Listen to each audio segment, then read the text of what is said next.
So, the Cahaba River Society, our core values and our goals are to inspire river stewardship. That's through recreation, education, volunteer and service projects, restoring the river for clean water, biodiversity, green infrastructure, and to build our impact with celebration, communication, and collaboration with other organizations. All right, my name is Randy Haddock. I'm the field director with Cahaba River Society.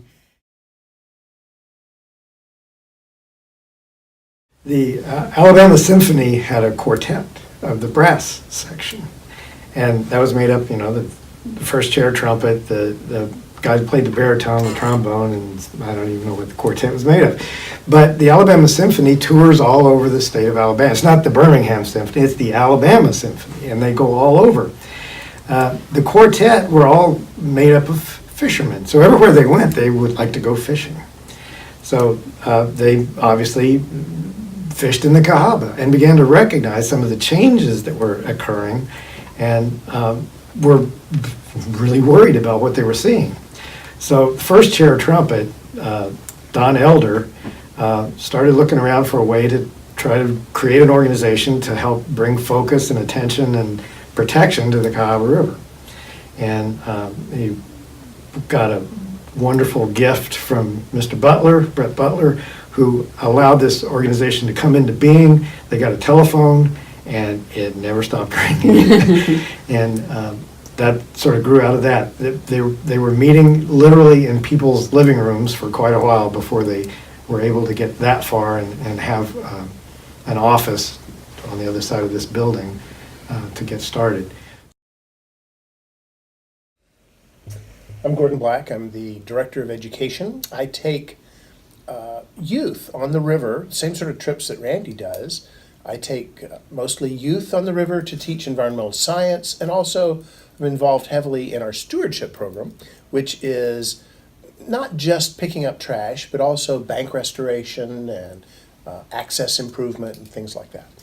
Trash is a problem. There's lots of other problems, but the biggest and most threatening problem we have in the Cahaba is just dirt. What happens is, as we make our cities more and more paved and roofed over, we stop rain from being able to go through its natural cycle. It doesn't soak into the ground as groundwater as effectively as it once did, in its greater percentage as it once did. So that water becomes runoff. We call it stormwater runoff. And a larger and larger percentage of rainfall becomes runoff as we make the ground hard. So that runoff, we worry a little bit about the erosive power of just the runoff, but that's not really the biggest problem. The biggest problem is that water rushes into the river and temporarily, unnaturally, makes the river huge. And the river has to sort of make itself bigger to accommodate this greater flow. The water actually erodes away the banks. The river's constantly getting bigger and bigger and bigger at the expense of the banks. So we're taking that material off the bank, putting it into the river. And that dirt, that sand, mud, dirt, rocks, whatever, that ends up in the river changes the habitat.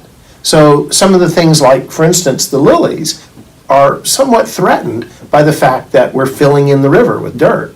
They don't live in dirt. They live in rocks and those shoals Randy was talking about.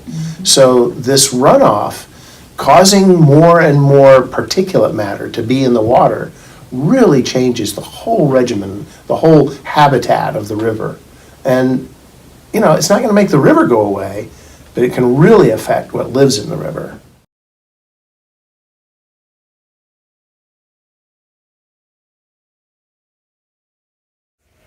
I'm Beth Stewart. I'm Executive Director of Cahaba River Society, so I'm kind of team leader.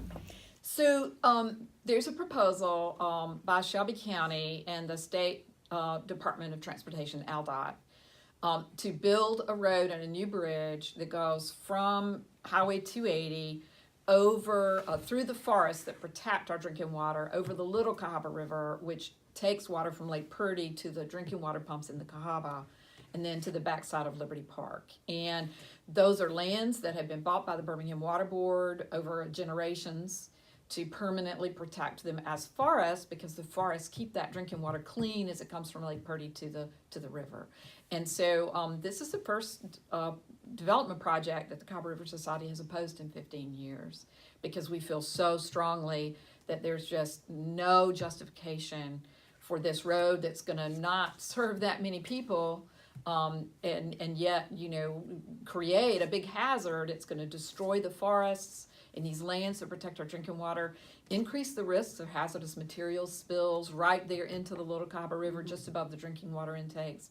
And it'll do nothing to reduce the traffic on Highway 280. It won't help it at all. So we just really think that is a project, is one that is a risk that we just shouldn't take.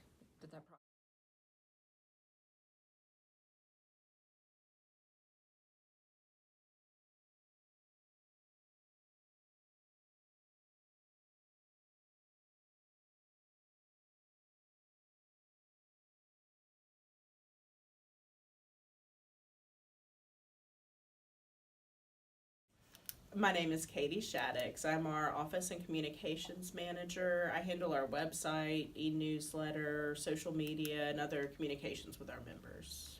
I am Latanya Scott, environmental science educator for the Cahaba River Society. I work under Gordon Black and work and do the similar things that he does.